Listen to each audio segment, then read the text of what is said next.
Hey, aujourd'hui on va parler de la prise en charge de l'insuffisance rénale chronique.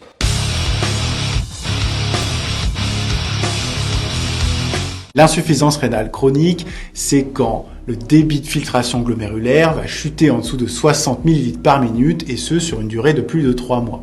Le traitement de l'insuffisance rénale chronique repose sur plusieurs axes que je vais vous présenter ici. Le premier, c'est évidemment le traitement étiologique de la néphropathie d'origine, s'il est possible. Au-delà du traitement étiologique, il y a le traitement des complications. Le premier grand pilier de traitement de l'insuffisance rénale chronique, c'est d'éviter ou de freiner sa progression vers l'insuffisance rénale terminale. C'est quelque chose que l'on appelle la néphroprotection. La néphroprotection, elle est basée sur le contrôle des facteurs qui font progresser l'insuffisance rénale chronique. Il existe de nombreux facteurs qui vont entraîner la progression de l'insuffisance rénale chronique, mais on va en retenir deux majeurs qui sont l'hypertension artérielle et la protéinurie. L'hypertension artérielle est un facteur d'aggravation de l'insuffisance rénale chronique en plus d'être un facteur étiologique. Il faut donc maintenir cette pression artérielle en dessous de 140 sur 90 dans la population insuffisante rénale chronique et si le patient présente une très forte protéinurie, essayez de maintenir ces chiffres en dessous de 130 sur 80 mm de mercure. Pour s'aider, on va pouvoir aussi adapter le régime alimentaire. Il faut donc dire au patient de contrôler sa quantité de sodium et il faut qu'elle soit inférieure à 6 grammes par 24 heures. La néphropathie hypertensive est la première cause de mise en dialyse en France. La prise en charge stricte de l'hypertension artérielle est un des piliers du traitement de l'insuffisance rénale chronique. L'hypertension artérielle va avoir un rôle néfaste sur le risque cardiovasculaire qui est déjà très augmenté dans notre population d'insuffisants rénaux chroniques. Pour la protéinurie, on va retenir le seuil de 0,5 g par 24 heures comme étant le seuil de sur-risque de progression de la maladie rénale. Il faut donc tout faire pour maintenir la protéinurie en dessous de ce seuil. Pour cela, on va pouvoir aussi, dans un premier temps, s'aider de la nutrition. Il faut limiter l'apport protéique du patient à 0,8 g par kilo et par 24 heures. Le fait de réduire la quantité de protéines dans l'alimentation n'a pas un effet direct sur la quantité de protéines qui va se retrouver dans les urines. Limiter le nombre de protéines dans l'alimentation va jouer un rôle hémodynamique au niveau rénal. Les protéines que l'on consomme ne se retrouvent pas directement dans les urines. Ces protéines sont catabolisées en déchets azotés. Par contre, l'apport protéique important au niveau digestif va entraîner une augmentation de la pression de filtration au niveau rénal et limiter cet apport va permettre de limiter les à-coups pressionnels au niveau rénal et donc de limiter les agressions sur le filtre et in fine de limiter la progression de la protéinurie. Pour ces deux facteurs de progression de la maladie rénale chronique, on va pouvoir utiliser une classe médicamenteuse qui va agir sur les deux. Ce sont les bloqueurs du système rénine-angiotensin-aldostérone. Ces médicaments sont donc à introduire de façon précoce avec la posologie la plus importante pour protéger sur le long terme le rein et limiter la progression de l'insuffisance rénale chronique. Concernant la néphroprotection, on va aussi dire aux patients d'éviter les médicaments néphrotoxiques. Il faut aussi dire aux patients et être bien attentif aux médicaments à élimination rénale auxquels il va falloir adapter la posologie au fur et à mesure de la progression dans l'insuffisance rénale chronique. Il ne faut pas contre-indiquer définitivement ces thérapeutiques du fait de l'insuffisance rénale chronique. Il faudra donc toujours peser la balance bénéfice-risque de ces traitements versus la progression ou la terminalisation de l'insuffisance rénale que l'on va pouvoir potentiellement provoquer. En plus des facteurs de néphroprotection, il faut aussi traiter les facteurs de risque cardiovasculaire classiques que vont être l'arrêt du tabac, la dyslipidémie, le contrôle du diabète, la lutte contre la sédentarité. Effectivement, l'insuffisance rénale chronique elle-même est un facteur de risque cardiovasculaire très important. Il faut donc absolument éviter d'y associer d'autres facteurs de risque traditionnels. L'autre grand pilier de traitement de l'insuffisance rénale chronique va reposer sur le traitement des complications de celle-ci.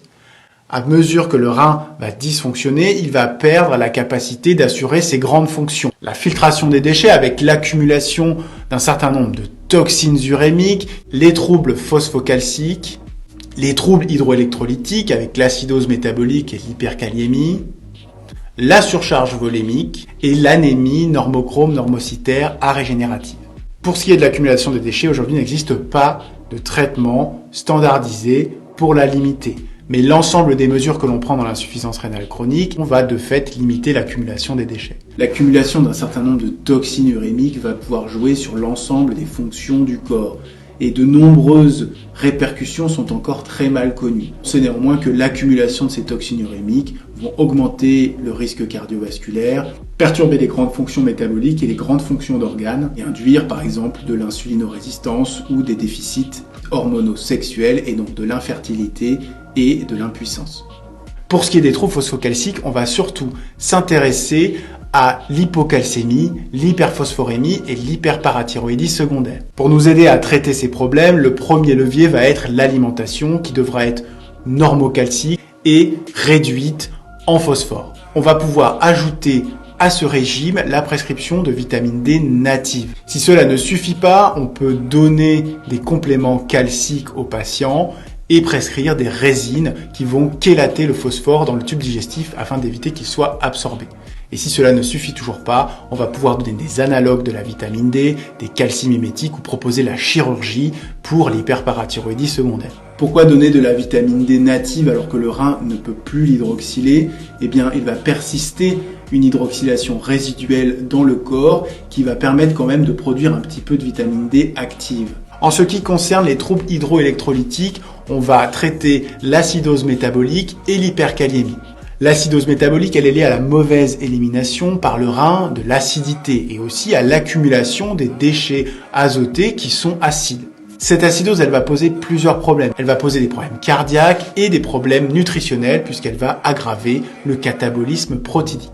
Pour la traiter, on va donc dire aux patients de manger moins de protéines d'origine animale puisque celles-ci sont très acides et de privilégier certaines protéines végétales. Si cela ne suffit pas, on va pouvoir le supplémenter en bicarbonate de sodium, soit en gélule, soit dans certaines autres boissons. L'hypercalémie est un problème surtout dans les stades tardifs de l'insuffisance rénale chronique, mais elle peut apparaître de façon plus précoce, surtout chez les patients diabétiques. Afin de la traiter, il va falloir dire aux patients d'éviter d'avoir des apports trop massifs en potassium avec des aliments comme les pommes de terre, le chocolat ou la banane. Et puis on va pouvoir lui proposer des traitements comme des résines échangeuses d'ions qui vont permettre d'empêcher l'absorption du potassium au niveau intestinal.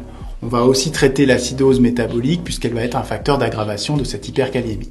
Concernant la surcharge hydrosodée, elle va apparaître aussi avec des stades tardifs de l'insuffisance rénale chronique. Pour la traiter, eh bien, on va demander aux patients d'avoir des apports nutritionnels limités en sodium qui vont jouer sur cette surcharge et sur son hypertension. Si cela ne suffit pas, on peut aussi proposer une restriction hydrique et la prescription de diurétiques comme les diurétiques de Lens. Concernant l'anémie normochrome normocytaire arégénérative, celle-ci va surtout apparaître à partir du stade 4 de l'insuffisance rénale chronique. Cette anémie arégénérative est liée à une carence de production de l'érythropoïétine par le rein. Elle s'associe aussi souvent à une carence martiale liée à des anomalies du métabolisme du fer dans l'insuffisance rénale chronique.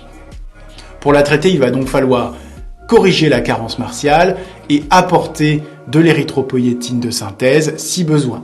L'objectif d'hémoglobine dans l'insuffisance rénale chronique est situé entre 10 et 12 grammes par décilitre. À côté de ces grands traitements de complications de l'insuffisance rénale, il va falloir préparer le patient au moment où ses reins vont arrêter de fonctionner, c'est-à-dire où il va nécessiter la mise en dialyse ou l'inscription sur liste de transplantation.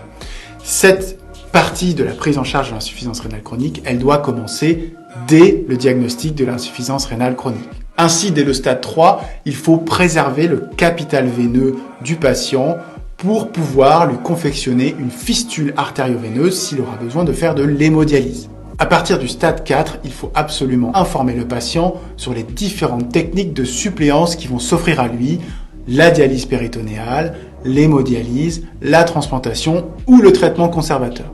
Cette option thérapeutique est surtout valable pour les gens qui ont une faible espérance de vie, comme les personnes très âgées ou les patients atteints de pathologies incurables comme des cancers. Effectivement, ces patients seront d'emblée contre-indiqués à une transplantation rénale et la mise en dialyse n'apportera probablement pas de meilleure qualité de vie. On va donc essayer au maximum de traiter l'ensemble des complications de l'insuffisance rénale avec des traitements médicamenteux et une adaptation nutritionnelle. Ce traitement conservateur doit être une prise en charge active du néphrologue, mais dans une indication palliative de la prise en charge de l'insuffisance rénale chronique.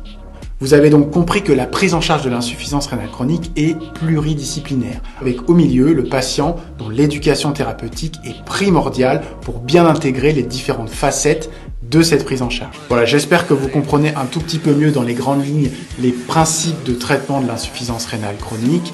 À bientôt pour un autre flash néphrologique.